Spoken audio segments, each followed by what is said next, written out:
L'ordre juridictionnel administratif ne se cantonne pas au Conseil d'État, aux cours administratives d'appel et aux tribunaux administratifs. Il comprend également de nombreuses autres juridictions que l'on rassemble sous l'expression de juridictions administratives spécialisées. C'est l'objet du second chapitre. Ces juridictions administratives spécialisées existent depuis l'époque napoléonienne avec la création de la Cour des comptes en 1807 et elles se sont multipliées au milieu du XXe siècle. Les juridictions administratives spécialisées ont une compétence d'attribution. Elles ne peuvent donc connaître que des affaires pour lesquelles un texte leur a donné expressément compétence. Bien qu'elles soient spécialisées, ces juridictions demeurent des juridictions administratives, c'est pourquoi elles exercent leurs compétences sous le contrôle des juridictions de droit commun, notamment du Conseil d'État. Ces juridictions soulèvent deux difficultés que nous envisagerons dans deux vidéos successives. La première porte sur l'identification des juridictions administratives spécialisées, la seconde sur leur hétérogénéité. L'identification des juridictions administratives spécialisées est importante puisqu'elle permet de tracer le contour de l'ordre juridictionnel administratif, c'est-à-dire d'en délimiter le périmètre. La question qui se pose est la suivante. Dans quel cas une institution constitue-t-elle une juridiction administrative? Cette problématique suppose de répondre à deux sous-questions. D'une part, dans quel cas une institution constitue-t-elle une juridiction? D'autre part, dans quel cas cette juridiction est-elle administrative? Nous allons y répondre dans deux paragraphes distincts. La qualification de juridiction d'abord, premier paragraphe donc. De manière assez classique, la qualification peut être textuelle ou jurisprudentielle. Grand A, la qualification textuelle. Une institution peut d'abord être qualifiée de juridiction par un texte. Seul le législateur est d'ailleurs compétent pour créer de nouvelles catégories de juridictions en vertu de l'article 34 de la Constitution qui, pour rappel, lui donne compétence pour créer de nouveaux ordres de juridiction. Ainsi, la qualification textuelle de juridiction ne peut être que législative. Elle peut en revanche être explicite ou implicite. Pour certains cas, la qualification de juridiction est expressément donnée par le texte qui crée l'organe. C'est évidemment l'hypothèse la plus simple. Il n'en demeure pas moins que la qualification peut être faite de différentes manières. Parfois la loi précise que l'organe a la qualité de juridiction ou qu'il présente un caractère juridictionnel. Dans d'autres cas, la loi désigne l'organe comme étant un tribunal ou une cour.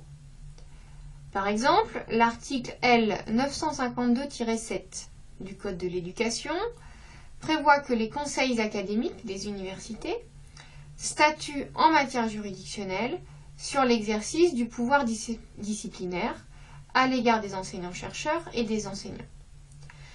Ainsi, il résulte de cet article que les conseils académiques constituent des juridictions lorsqu'ils se prononcent en matière disciplinaire.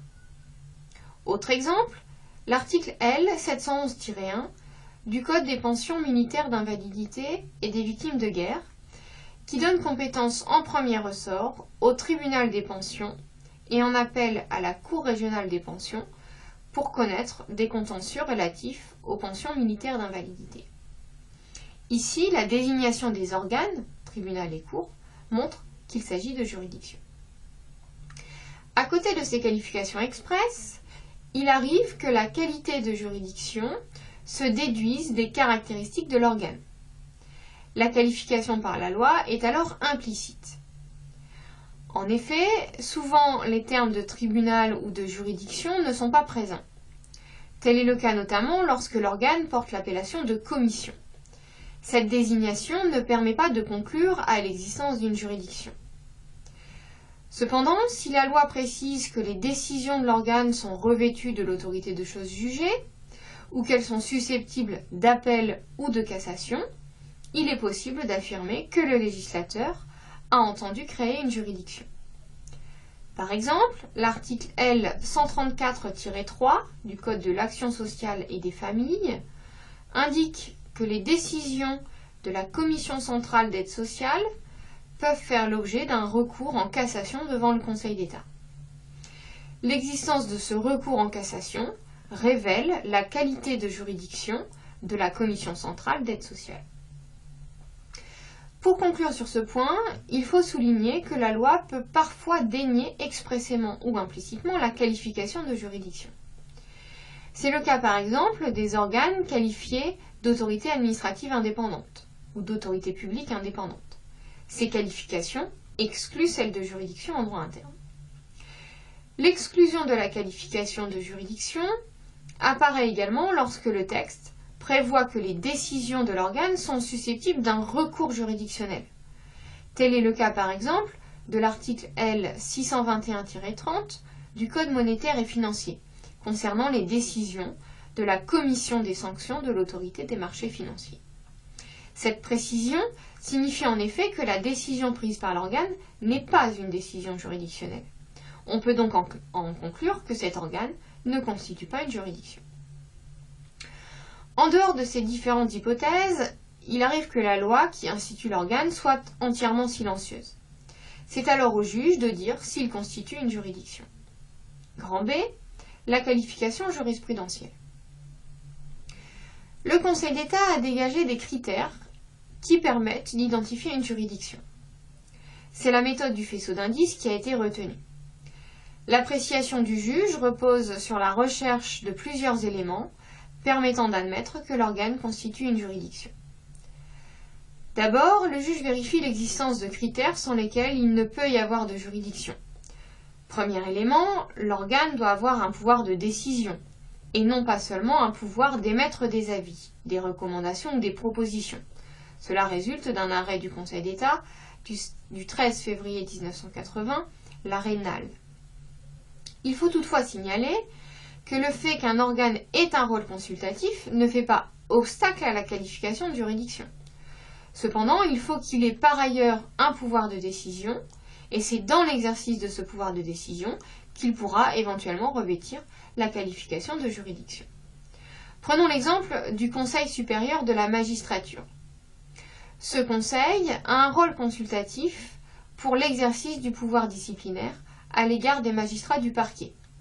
Il se borne à émettre un avis au ministre de la Justice qui prononce la sanction. Dans ce cadre, le Conseil supérieur de la magistrature n'a donc pas la qualité de juridiction, selon le Conseil d'État, arrêt du 18 octobre 2000, Tereille. En revanche, à l'égard des magistrats du siège, le Conseil supérieur de la magistrature statue comme conseil de discipline et dispose du pouvoir de décision. Il revêt donc pour l'exercice de cette compétence la qualité de juridiction. Cela résulte d'un arrêt du Conseil d'État du 12 juillet 1969, l'arrêt sur l'étang. Deuxième élément, pour qu'il puisse y avoir juridiction, l'organe doit être collégial. Il ne peut y avoir de juridiction en effet en l'absence de collégialité. Ces critères du pouvoir de décision et de collégialité sont nécessaires mais insuffisants. Le Conseil d'État a ajouté d'autres critères décisifs. La jurisprudence de Bayot met en exergue un critère matériel. C'est un arrêt du 12 décembre 1953. Ce critère est relatif à l'acte rendu par l'organe et à la matière dans laquelle il est intervenu. En l'espèce, dans cet arrêt de 1953, le Conseil d'État refuse la qualification de juridiction au Conseil de l'Ordre des vétérinaires concernant les décisions d'inscription au tableau de l'ordre, eu égard, je cite, à la nature de la matière concernée et quelles que soient les formes dans lesquelles ces décisions interviennent. En revanche, concernant les décisions disciplinaires prises par ce type d'ordre professionnel, la qualification d'acte juridictionnel est retenue. Donc plus largement, il y a juridiction quand l'organe a pour mission de résoudre un litige en application de règles de droit. Pour la majorité de la doctrine, un critère formel est également requis par le juge, et cela résulte de deux arrêts rendus en 1996 par le Conseil d'État, les deux en date du 26 janvier 1996, le premier sous le nom de Corza et le deuxième sous le nom de Cage. Ce critère est relatif aux formes dans lesquelles l'acte a été édicté. Ainsi, la qualification de juridiction ne peut être accordée qu'aux organes dont les décisions sont prises selon les garanties formelles et procédurales particulières, propres aux juridictions, procédure contradictoire ou encore motivation. Il est difficile de dire avec précision comment les deux critères s'articulent. Il semble toutefois qu'ils soient cumulatifs. De manière générale, le juge en effet tient compte du critère matériel, puis, le cas échéant, il se tourne vers le critère formel pour confirmer ou infirmer la qualification de juridiction. Une fois la qualification de juridiction retenue, il faut dire si cette juridiction appartient à l'ordre juridictionnel administratif ou à l'ordre juridictionnel judiciaire. Grand 2, la qualification de juridiction administrative. Il s'agit ici de s'intéresser à la nature administrative d'une juridiction.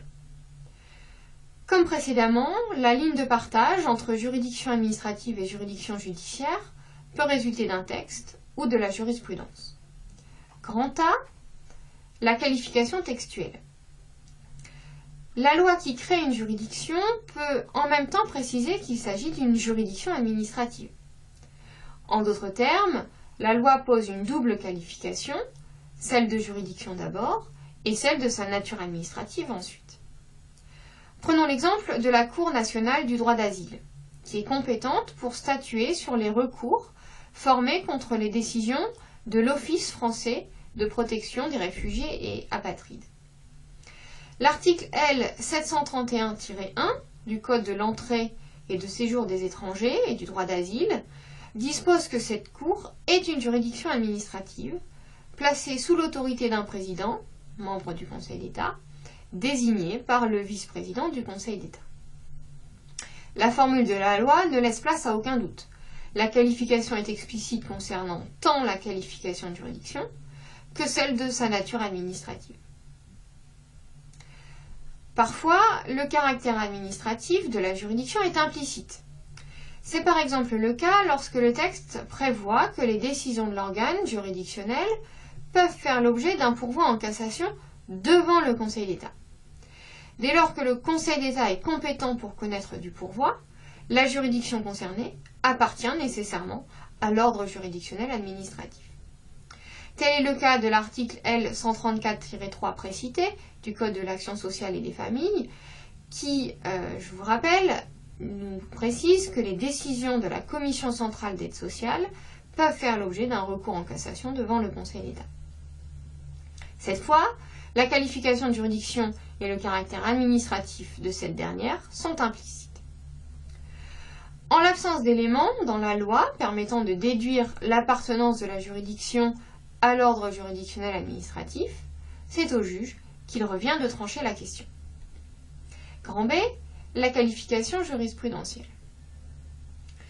Le Conseil d'État se fonde sur un critère matériel pour déterminer son appartenance à l'un ou l'autre des deux ordres juridictionnels. Le caractère de la juridiction est déterminé eu égard à la nature des litiges qui lui sont soumis. L'arrêt de référence date de 1947. C'est l'arrêt d'Hélière du 7 février 1947. En l'espèce, le Conseil d'État doit se prononcer sur un jury d'honneur chargé de lever l'inéligibilité des parlementaires qui ont voté les pleins pouvoirs au maréchal Pétain. Après avoir considéré qu'il s'agissait d'une juridiction, il précise que cette juridiction, par la nature des affaires sur lesquelles elle se prononce, appartient à l'ordre administratif. D'autres arrêts ont été rendus par la suite dans le même sens. Un arrêt du 7 janvier 1949, l'arrêt Adam, se prononce sur une commission spéciale de remembrement urbain qui statue sur des litiges portant sur des questions de propriété immobilière. Le Conseil d'État y voit une juridiction judiciaire. Arrêt du 12 juillet 1969, l'arrêt Létang, déjà cité, concernant le Conseil supérieur de la magistrature, qui, on l'a dit, constitue une juridiction lorsqu'il se prononce sur les actions disciplinaires intentées contre les magistrats du siège. Selon le Conseil d'État, ce Conseil supérieur de la magistrature correspond dans ce cadre-là plus précisément à une juridiction administrative en raison de la nature des litiges qui lui sont soumis et qui intéresse l'organisation du service public de la justice.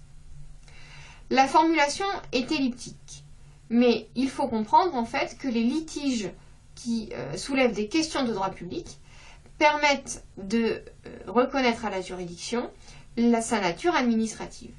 Si à l'inverse, la juridiction tranche des litiges de droit privé, elle constitue une juridiction judiciaire.